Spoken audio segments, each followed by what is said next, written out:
السلام علیکم۔ ہاں جی، نماز وتر بن نص 1 رکعت، 3 رکعت، 5 رکعت، 7 رکعت، 9 رکعت تک ثابت ہے۔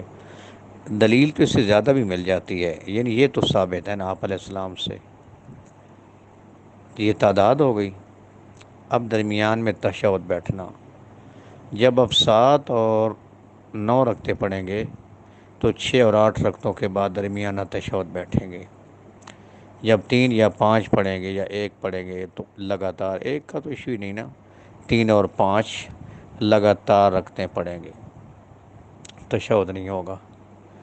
اور 3 رکعت وتر کو پڑھنے کے 2 طریقے ہیں، ایک سلام کے ساتھ 3 لگاتار رکعتیں پڑھی، درمیانہ تشہد نہیں ہے چھوٹا مغرب کی طرح، یا 2 رکعتوں کے بعد سلام پھیر دیا اور پھر 1 پڑھی، یہ بھی 3 وتر کا ایک طریقہ ہے۔ باقی اگر 3 رکھتے ہیں تو اس میں تو قرات ثابت ہے، سورۃ الاعلیٰ، سورۃ الکافرون، سورۃ اخلاص۔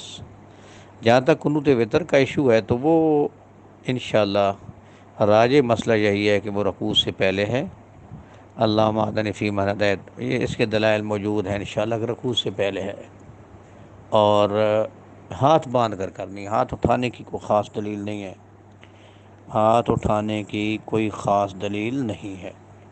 ٹھیک ہے، تو یہ ہے خلاصہ جی نماز وتر کے بارے میں، یہ سب مسائل احادیث مبارکہ سے ثابت ہیں انشاءاللہ۔